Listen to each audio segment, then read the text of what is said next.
Yes. Um, I want to talk about lust. Lust is a very destructive thing. It is a destructive thing in our society today. It is also destructive for the soul. It is destructive to the soul. But the destruction can only be identified by a person who desire to live right, a person who desire to live a righteous life. It can only be identified by such a person. And I believe I'm one of those persons.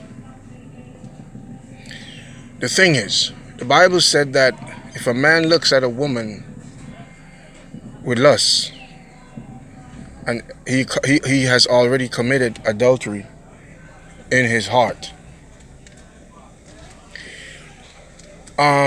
There is something mental about that. Just as it is visual, it is also mental. Most things are done mentally. However, the image of whatever you have seen must process in the mind before it is dispersed, or before it is sent out through your body and decision. Before it is sent out through your body and decision, it must be processed in the mind. It is very hard for a person. It is very hard for a person to. It's very hard for a person to look at a sexy woman and not lust. It's very hard for a man to look at a sexy woman and not lust. It takes a lot of mind power and resistance for a man to look at a woman who is sexy, who is in sexy attire, and not lust. This is one of the most this is the number one cause, I believe. The sexy attire of women in our society today is, I think, is the number one cause of marital problem. I believe it is the number one cause of divorce, and anything that goes against marriage is a weapon that is of the devil. Anything that destroys a marriage is devilish. And sexy attire is one of those things, one of the vehicle or one of the instruments that the devil uses to destroy married couples, destroy a family. Because once a marriage is destroyed, a family is destroyed.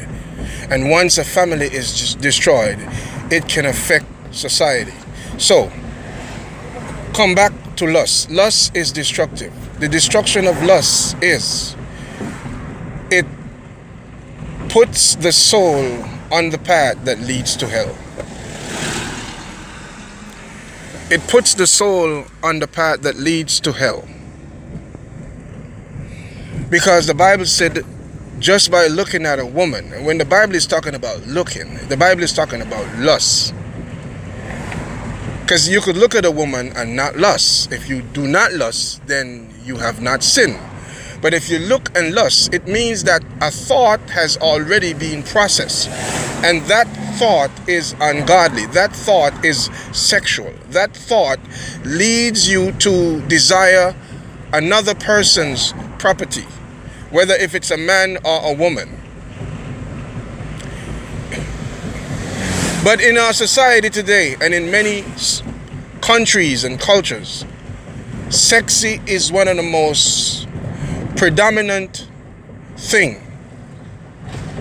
Sexy attire is one of the most predominant thing of today. And I believe that it is being orchestrated by Satan himself. It is being orchestrated by Satan himself to put people in a prison. When you are accustomed of lusting, it is very hard for you to stop. The reason why I am able to say that is because I have been a victim of lust, and most men are victims of lust, and it challenges the mind when you want to stop. When a man wants to stop lust, it's very difficult for that man, because it is not only a habit, it is a spiritual stronghold. Lusting is a spiritual stronghold, and once that hole get a hold of you, it is because a demon is active in your life, and the demon is the drive of that lust. Because what happened is, I will testify, it is so addictive that when you try not to look at a female, your eyes literally move in the direction of the female. You try not to look, you're trying not to lust, but your very eyes just can't stay still. Because what happened is, everywhere you look, every direction your eyes could see, a woman is sexy. There are sexy men too, but you often are going to find sexy women. I said sexy men because I don't want to be selfish about the matter, because women too are having some issues on sexy men, like the tight jeans. The tight jean is also a sexy thing in many women's eyes. Why? Because when a man wears his tight jeans, the shape of his legs are going to be visible. And when the shape of a man's legs are visible, right, or is visible, it triggers lust in a woman's heart. Okay? Yes. And also, when a man is wearing a tight jeans, his private part is going to be puffing up like Superman. Okay? And that also can turn women on. So tight jeans, it might look dressy and, you know what I'm saying, acceptable and not a problem, but it is a problem. It is a problem, because when your jeans are so tight, it is hard to avoid the visibility of your private part. Okay? It's hard to avoid the visibility of your private part. And so women also do go through the struggles of the exposure of sexy attire. But most of the time, women are the ones to dress sexy. And lusting, it could take a time to control your habit to lust. Like, I am speaking from my own experience. You can go to hell for lusting. It's not a lie, it's true. You could lose your soul for lusting. You could lose your soul for lusting. The Bible said just by looking at a woman, you have already committed adultery in your heart. The thing is, in the sight of God, the woman, even unknown and unaware, who is beholden by a man, is also sin, or also sin, also have committed adultery in the sight of God. So the woman who's sexy, she is literally, right, putting herself in the position to be a whore.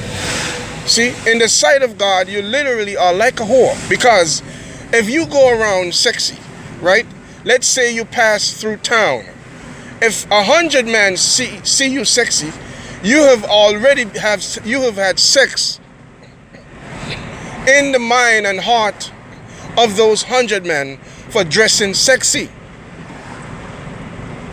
Okay? You have already had sex in the heart and mind of those men because you were sexy. So you are not guiltless, you are guilty. And because of that, you literally can go to hell for that. A lot of women are going to church sexy. They are going outside in the public sexy. They are going to work sexy, and they profess Christianity. Now you might ask, well, what is sexy? What is your definition? If you are in an attire that exposes your body, if your body is exposed, you are exposed to the possibility of being sexy. You have cleavage. A lot of men are turned on by cleavage. What is cleavage? Your cleavage is when your breast, the crack of your breast is visible. All that is something women, Christian women, have to put in consideration, because your cleavage could literally turn a man berserk. And a lot of women, they have inflated breasts. Okay, a lot of breasts are false, and a lot of breasts are false. And the more fake the breast is, the more you're gonna have a lot of flamboyance in the breasts. Like, this is how women are. Okay, if a woman sees that her bottom is a little bit big, this is the part of her body she's going to use to be visible publicly.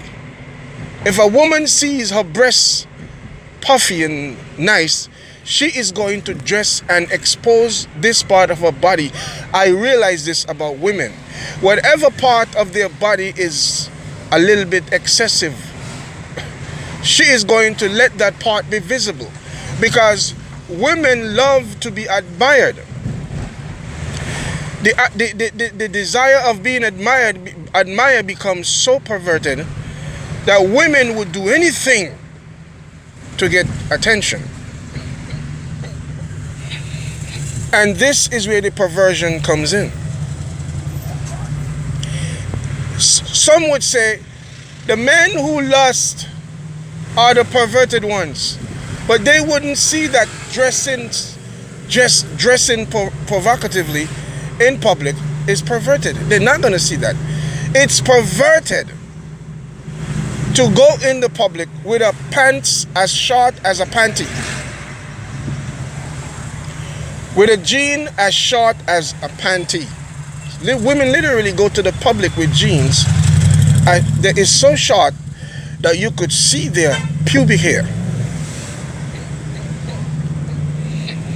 Women literally take it so far as to go out in the public with a pants that is so short you could see 3/4 of their buttocks cheek.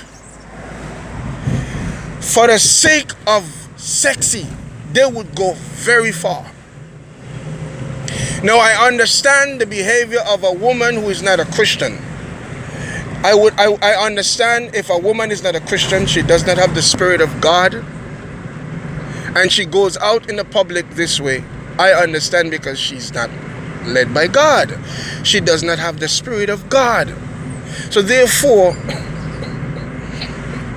there is no principle for her to apply by or live by. But when a woman has the Spirit of God and she goes in the public with a tight, elastic fitting that transpires her legs and every shape is visible, you have a problem and you need to stop.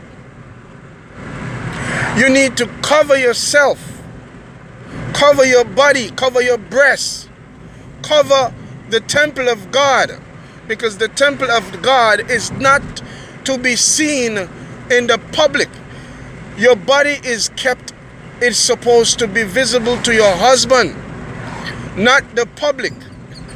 It belongs to your husband, and men, it belongs to your wife. A lot of Christian men are going to the gym and are wearing tight jeans and their legs are, you could see the strappedness of their legs, and they go inside the church, go in the pulpit, and you see all their testicles popping out, real puffy, and their legs, the back of their legs puffing up. That's going to turn a woman on, you see. But you're not going to see that because nobody is telling you. But your pastor, a lot of pastors are responsible for telling the truth, and a lot of pastors will pay for not telling the truth, because the Spirit of God is grieved by these things, because God does not want us to go to hell. So therefore, we are to examine ourselves and watch every nitty-gritty of our own self. Before we go and look at others, we got to look at ourselves. Before you go and preach, make sure that you carry yourself right in public before you fall in condemnation. So this is about lust. It's hard for men today. Very hard for men today. Oh, it's hard. Because some Christian women are not going to let go. And if you don't let go, you are not a Christian. If you don't let go your sexy clothes, you are not a Christian. But you could be a Christian and be wearing sexy clothes because you are not convicted, you have not been told, you have not, but when you are told and you see the truth in it and you refuse to live by the truth, you are in trouble with God. And when you are in trouble with God, it means that you are on the path that leads to hell. So if a woman is listening to this video and you have sexy clothes, you're going to have to get rid of your sexy clothes. I don't care if it's Louis Vuitton or whatever Tommy Hilfiger, you're going to have to get rid of your sexy clothes. You're going to have to get rid of them. And so I hope this message bless you, and I hope that you learn, and I hope that something ring a bell. In Jesus' name, amen.